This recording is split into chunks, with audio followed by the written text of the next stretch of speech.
So, why podcasting? Podcasting is another way to differentiate in the classroom. Students could be invited to create a podcast based around a topic of their choice. This would also enable students to dive deeper on smaller topics. The creation of a podcast could be done alone or together in student groups. The creation of a podcast is something that would be motivating and engaging, and also a very creative way for students to organize and share new information. Types of podcasts include informative podcasts, storytelling, as well as interviews. Steps for students in creating a podcast include picking a subject and doing research, choosing the style of the podcast that I just mentioned, writing questions or scripts, and then finally practicing and then recording your podcast. NPR has a great resource on its page, Teaching Podcasting, a curriculum guide for educators. It kind of breaks down the process of introducing podcasting to your students.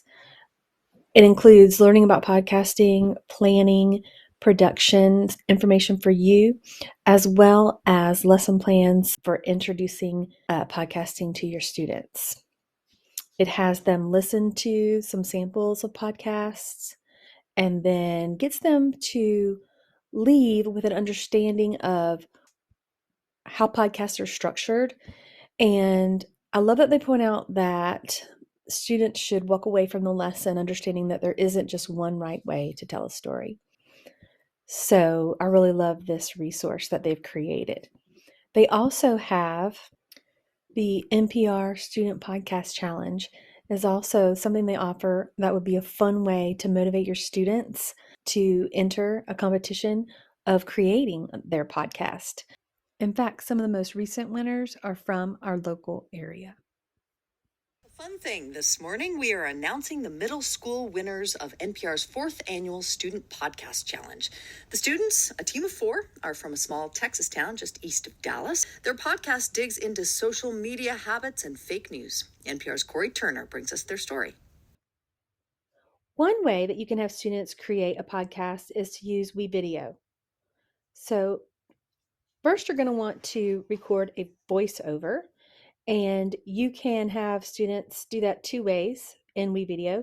You can either use the podcast shortcut in the home tab, or you can also go to the narrate icon in the editor to record a voiceover.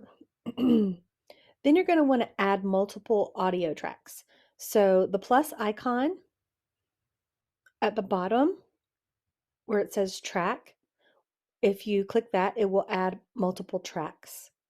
And you might think, well, why do I want to have multiple audio tracks?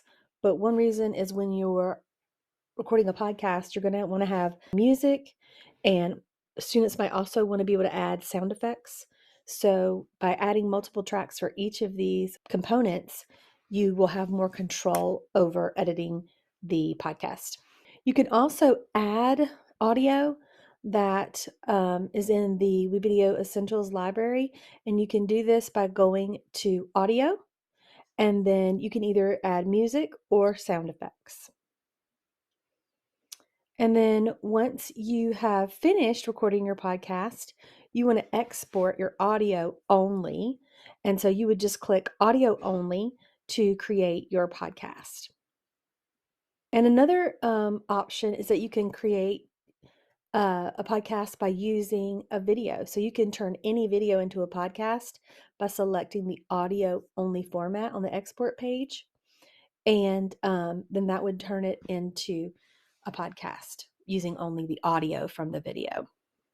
So this was just kind of a quick rundown on how you could use WeVideo for students to record a podcast.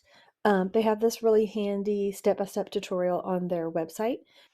So this would be a great place to start in having students create a podcast.